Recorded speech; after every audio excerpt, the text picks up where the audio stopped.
Courageous Conviction, Eric here. I want to talk a little bit tonight on Second Nephi. I know we're going through all this with Come Follow Me this year, but I'd like to actually go through, talk about something that doesn't get talked about a lot or looked over, or maybe I guess we should say I just want to propose a different perspective and a way to understand this particular set of verses here. We're talking about Second Nephi chapter 1, starting with verse 6. And I'm just going to run through some of this with you here and kind of talk about it a little bit. We're talking about a covenant here. We're talking about a covenant land that Lehi sees, and he's given this promise, right? And he sees the future. And in his covenant, he sees his people, his descendants. But not only that, he talks about those that would be brought here, right? Would be brought out of the land of Jerusalem, and those who would be brought here by the hand of the Lord. And that even includes Christopher Columbus. And then just a little bit prior to that, we read about that. So the poo-poo on Christopher Columbus then really talks about this man who would be risen up by God and would be divinely inspired to come here. That's a different story than what the Spaniards would come and a few bad ones would do, right? Again, the narrative. So sticking here to the scriptures, we can understand something that we're talking about.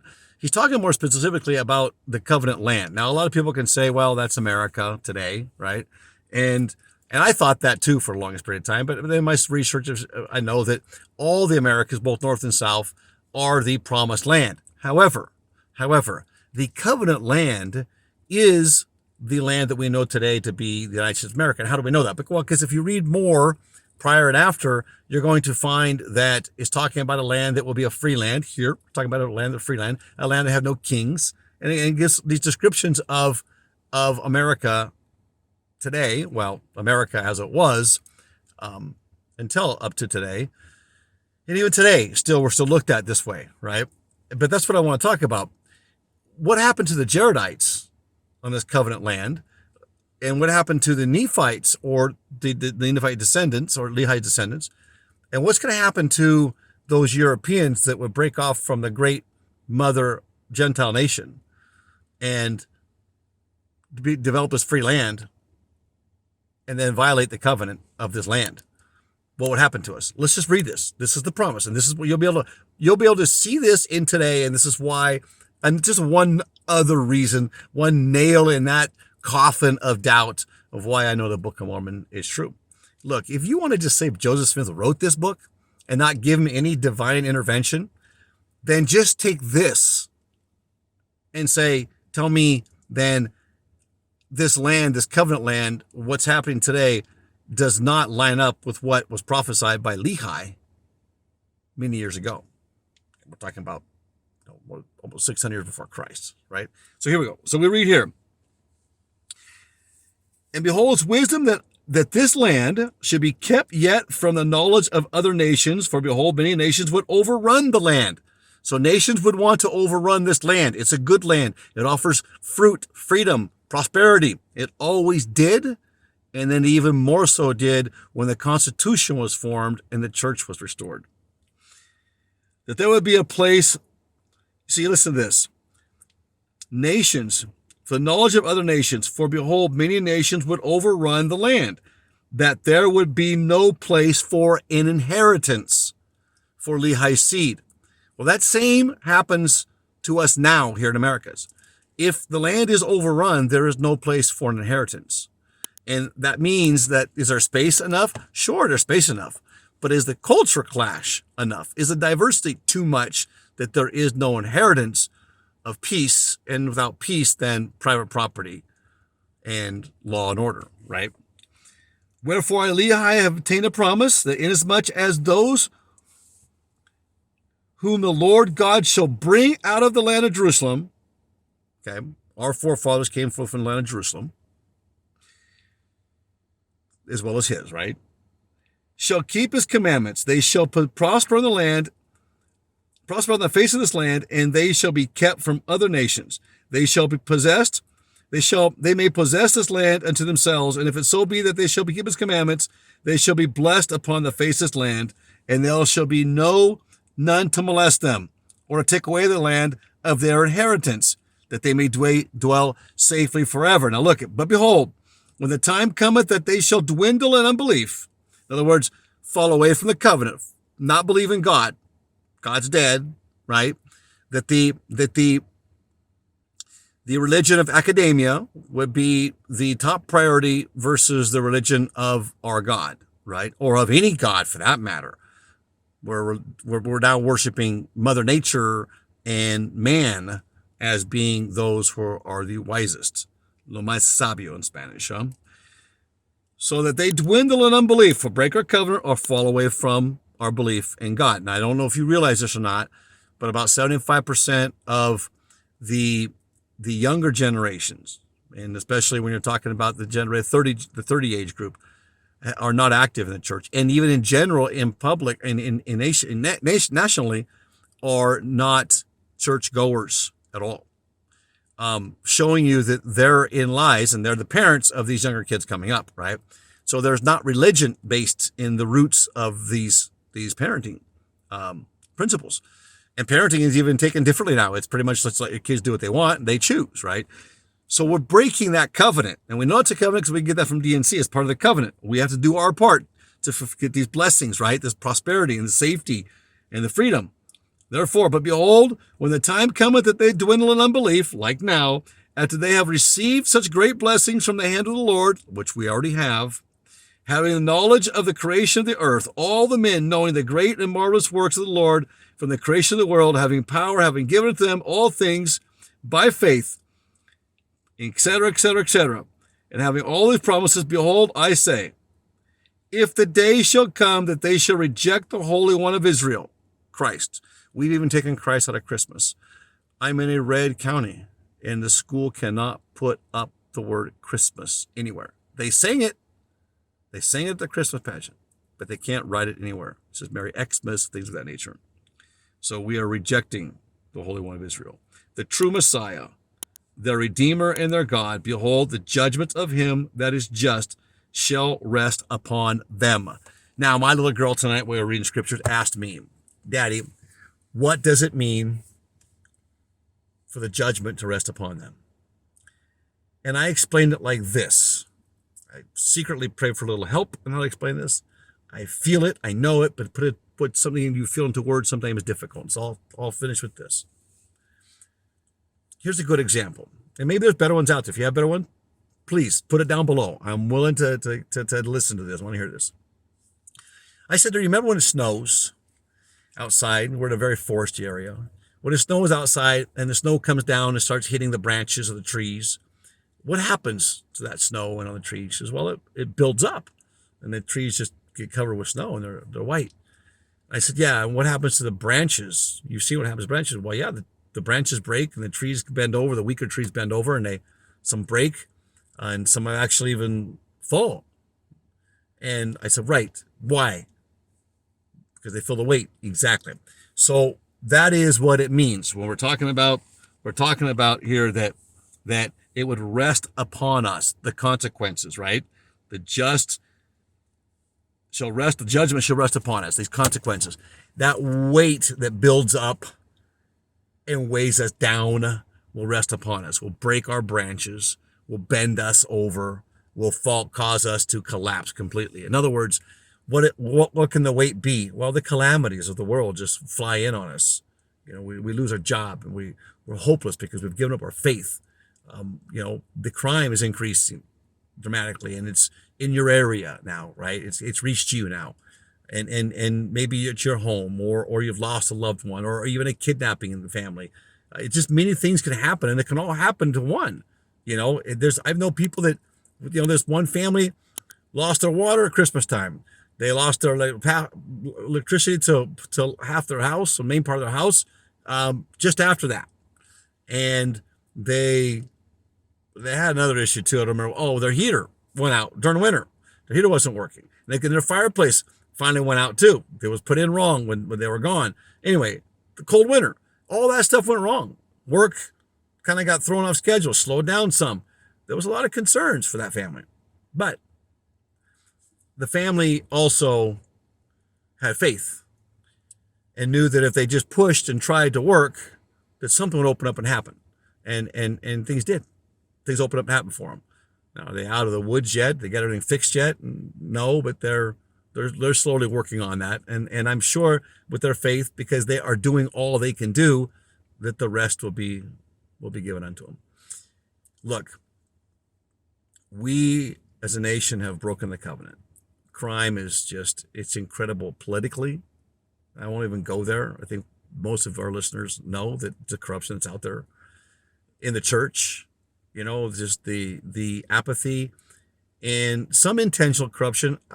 I think what happens, you just have some people are just dead set in believing a different way and want to believe a different way. And they just like Satan, he was there. He was very powerful. He was, he held the higher priesthood and he was in that court, that hearing, that great audience of the gods. And he was able to stand up and say what he had to say and divide the people after that, right? It's no different than today. And that same war is being fought out. And if we don't do our part, and it being by keeping our mouth shut, we are just as guilty. I mean, if you go back to Hitler's people, even Mussolini, even Stalin, you read the Gulag Archipelago, Archipelago by Stosinitsky, the good book to show you just the corruption and how they were just normal people, and all of a sudden they just kept their mouths shut and just wanted to keep their jobs, and so they were just doing what they're told to do, and yet then they started violating their own personal covenants with themselves. They started doing things they didn't think they would ever do, right? And that meant even killing people and women and children, and they did that because they had to keep their jobs. And they did. If they didn't, also it would turn on them. And Stosinitsky was one that got turned on. He got turned on by his own people, and because he questioned it. We need to question it. We need to take that chance, and we need to question, say, hey, what's really going on? What's Father really want right now? And we know the Father doesn't want this confused right now. This whole movement that's going on, this woke movement and everything behind it, that's not God driven by no means. So why do we back it? Why do we get behind it, right? There's a lot of things we could be doing right now and working on more social programs and things to strengthen the body within the church.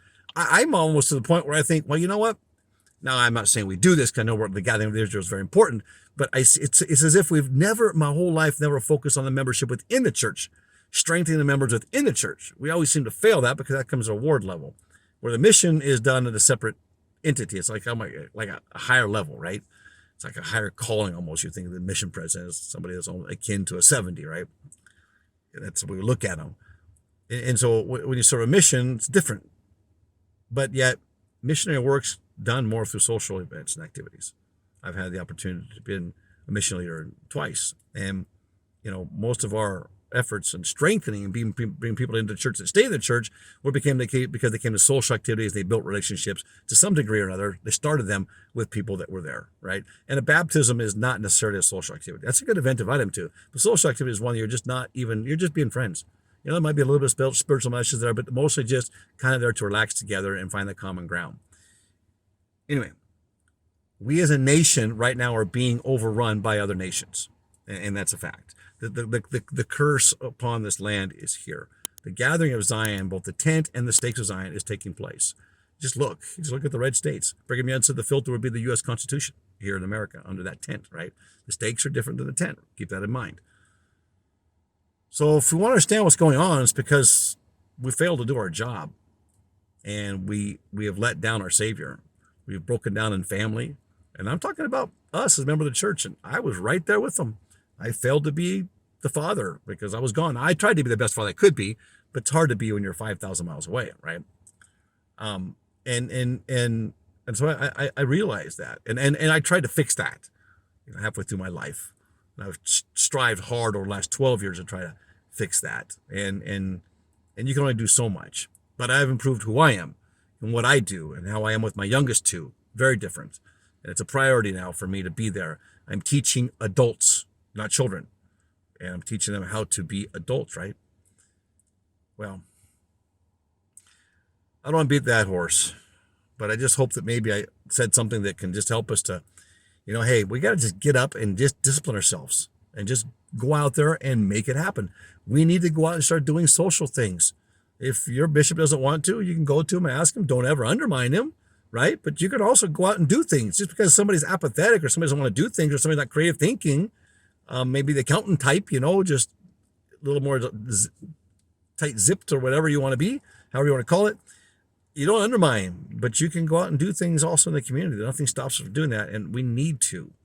In fact, Brigham said that who would stand up and defend this Constitution, which essentially is essential really for the church to even stand here in the freedom in lands today. We take that away, the church is gone.